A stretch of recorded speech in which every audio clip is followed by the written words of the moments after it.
Thank you for tuning in.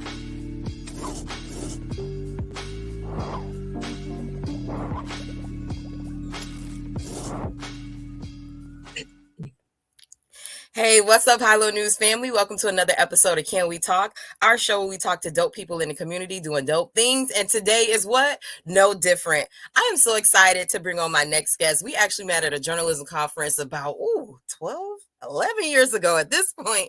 And he has been doing amazing things in education and tech and sports and just being an overall dope human being. And he has a new book that you should know about, and he's here to tell us all about it. Without further ado, welcome to the show, Dr. Marcus Bright. Hey, what's up? What's up? Thank you so much for having me. Of course. I'm so glad that we were able to hop on and be able to get into your busy schedule. I know you're always on the go and doing amazing things. So I'm so glad you're here to talk about your book today. Well, I'm appreciative for the opportunity. Been a big fan for a long time, and I shared with you before the show. I lived about a year in New York City, and I had a terrible commute, hour and 15 minutes. And Trapping Ain't Dead, the podcast that you have with Munch, got me through a lot of those train rides. So I just appreciate the fearless way that you all address issues and the heart that you have for our community.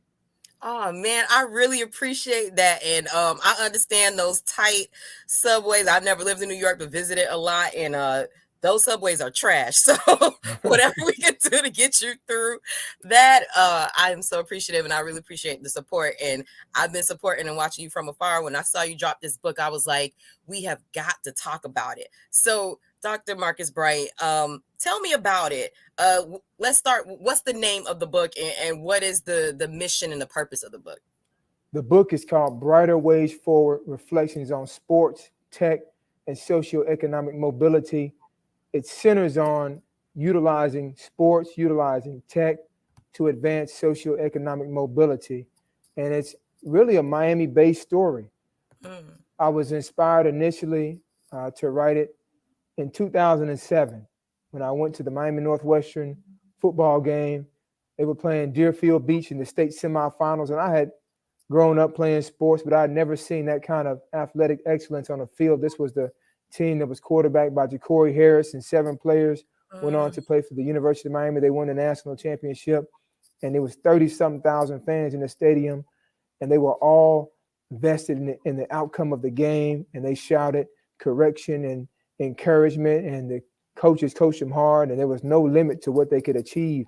And I said, what are they doing to produce that kind of athletic excellence, and how can we transfer that to academics, to economics, and most recently here to tech? And so I've really been investigating that, and even larger, the role of sports, particularly in communities of color, specifically in the Black community, because it's such an aspirational vehicle, both for young people and for older people who are living vicariously through young folk, in terms of the hoop dream, the football dream.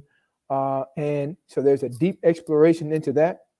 But then I connected to what's going on here. The last few years, we didn't land on Silicon Valley here in South Florida, but Silicon Valley has landed on us. Yes, and it has presented incredible opportunity, but also tremendous challenges in terms of a rapid escalation in the cost of living and housing prices and the cost of goods with inflation. And so the opportunity is here in terms of, at one point, we were number 1 in the country in tech job sector growth, tech job sector migration. But if we're honest, a lot of us, our community, was not prepared to take advantage of a lot of the opportunities that were here. And so now it is incumbent upon all of us to move at lightning speed as fast as we can with urgency to prepare ourselves to be included in the tech economy and the broader economy here in South Florida. So that's what the book is about. The first 2 parts. There's a third part that breaks down socioeconomic mobility in terms of economics, education, and career mobility.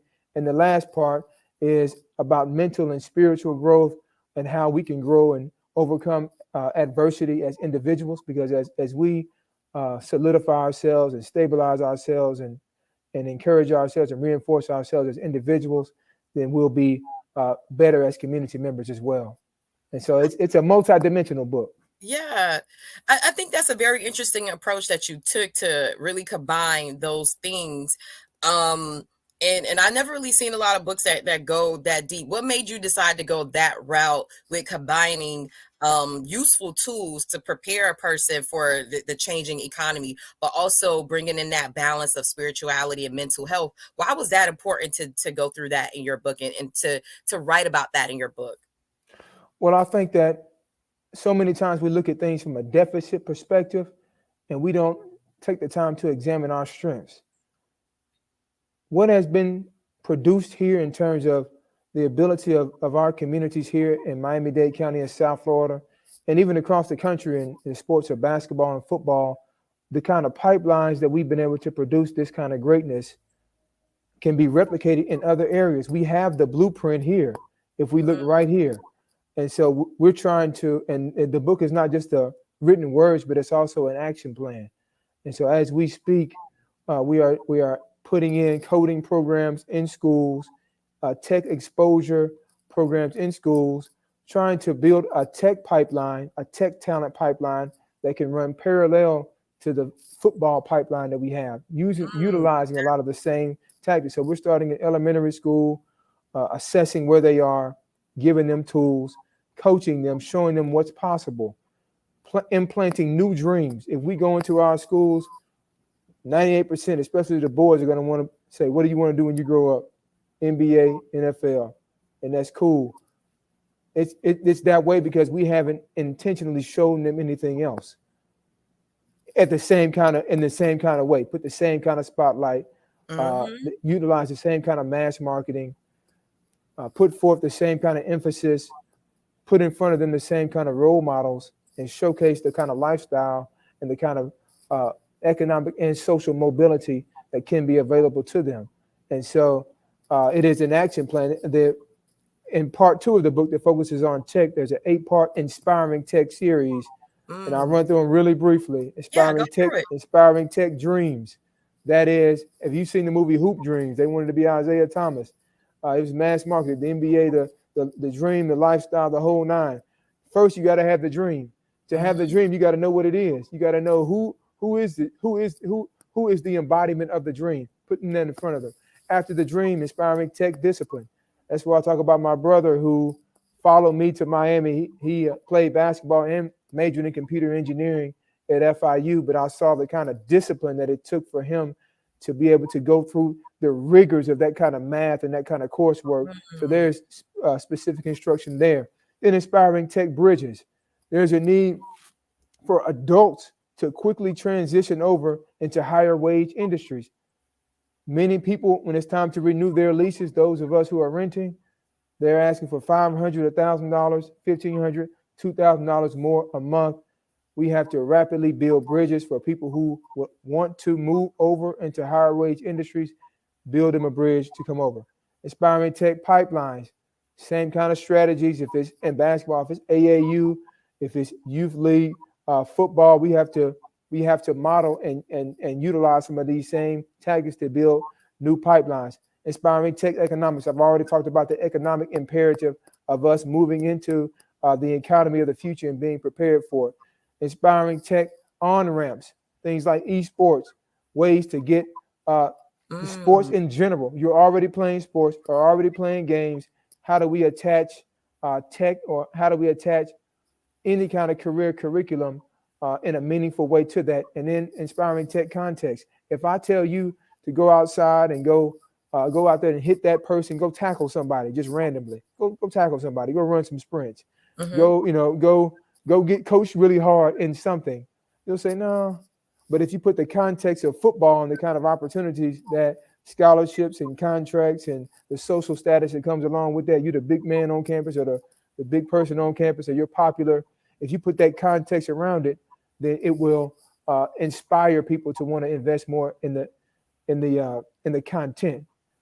As it pertains to the broader array, I wanted to, in one of the parts in the book, and it's a series of essays when you move past the sports and the tech, and I wanted to drill deep into the mental and the psychological connectiveness of economics, but then also provide some strategies to overcome some of that. One of the essays is called Broken Dreams and Financial Illusions, the Secret Depression of Black Men, and Ooh. how because we've been and for a number of different reasons. Number one, because of a lack of intergenerational wealth transfer, we're Mhm. starting way behind in the economic race to begin with, and so that increases the allure of what I call the athletic lottery. And not that folks who make it into the league don't work hard, but there's just a very limited number of spots and millions of people trying to get it. So in essence, by numbers only, it's a lottery. So those that don't hit the lottery, if you have not made some kind of plan B investment, if you have not been the embodiment of Jay-Z's, I've seen hoop dreams deflate like a true fiend's weight. If there was no viable plan B, then you can really be behind the eight ball from an economic, educational, and career standpoint. And we don't necessarily see the connectiveness between that kind of economic marginality, especially when you add the social expectations of a man supposed to be a provider. And what if you can't fulfill the provision part, Mhm. especially in a very expensive city like this? What are the emotional what is the emotional impact of that? Yeah. And so it goes deeply into into how brothers are dealing with that. A lot of and the kind of secret depression that folks are covering up by false bravado. You may be covering up by drug addiction. We may be covering up by trying to drink our way past or becoming a functioning alcoholics, trying to deal with the economic stress and pressure. So those are some of the that's how deep the book goes. But it's not just an analysis of the problem, but we're also talking about how we can prepare ourselves and a redistribution of that pressure, because many of the companies that have come here to South Florida, we have funded them with our taxpayer dollars. They have received Yep. tax abatements. They have been publicly incentivized to come here. So there is a responsibility for the doors to also be open for those who are qualified to have a chance to participate in the economic prosperity that's here. Otherwise, why are we subsidizing our own removal? And so a part of the book is cut us in or cut it out. We have to have equity and inclusion in this thing too. But we got to be ready to walk through the door after the doors have been opened.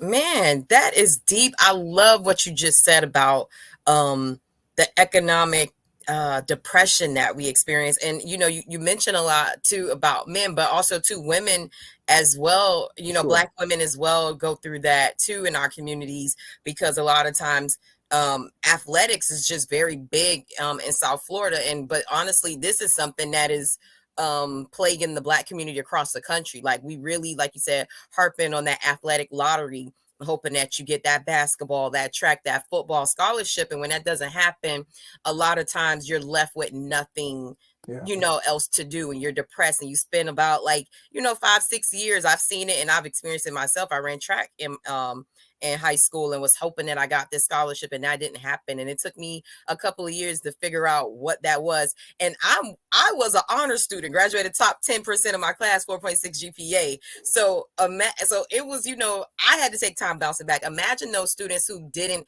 have that academic career that I have, and what that means for them, and what life ended up for them. So I'm so glad that you're breaking that down and giving some alternatives and solutions to what that is. For you, what are you hoping that people take from this book? What are you hoping that they walk away with? Well, I hope they walk away with a recognition that we have the solutions within us already. If we analyze what we excel in, what we do great, and build from that, and to have a hope for the future, and to return to a substantive base, because as much as we talk about economics is vitally important, but it's not everything. And I think one of the consequences of, especially here, I just saw this morning an article where we're number 2 behind New York City in terms of the percentage of our income that we have to spend on rent. Wow. And it's hurting. You beat out LA and San Francisco? Yeah. But the difference between here and New York is that we don't have a subway system like that where you can get around. You don't even have to have a car in New York. You need to whip around here if you're gonna be efficient. If you're gonna efficiently move around. But Yeah. it's hurting even our. And I know that you talk a lot about relationships. It's hurting a lot of our relationships because we're becoming more and more transactional out of a sense of survival. And so if we stay on a transactional level, we can't go up to transformational and have a more holistic quality of life. And so it's all connected.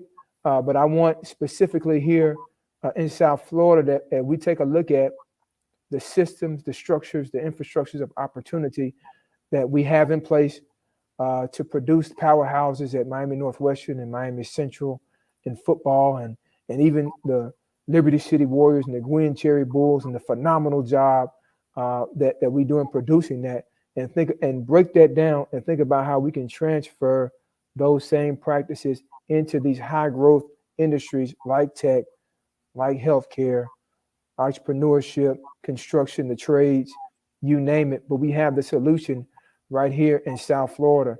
And as big as our challenges are, the opportunities are even bigger. We can do it. We can do it. We have brighter ways forward. Yes. Sports tech, socioeconomic mobility. And your book is definitely providing a brighter way forward and a solution plan. Dr. Marcus Bright, before I let you go, I want people to understand the pedigree and the experience. I know personally, but I want them to know why you have the authority to speak on these topics as well as you do. And so can you give our audience a little bit of background about who you are and your work experience and your experience around these subjects and how you got to this point of being able to write this book, in the way that you have? Well, my background is a mix of academia and right in the trenches, right in the streets. I like to say I'm a scholar with boots on the ground. Yes. I've taught at 5 different universities, public administration, public policy, been an administrator at 3, former student athlete, academic coordinator for the athletes at FIU, particularly football and basketball. And so I understand the mind of the student athlete. I'm a former athlete, college and a little bit overseas, pro in basketball myself. And then I've been here. I spent 4 years as a district administrator for the 5,000 Role Models of Excellence Project, 120 schools, big chapters of boys.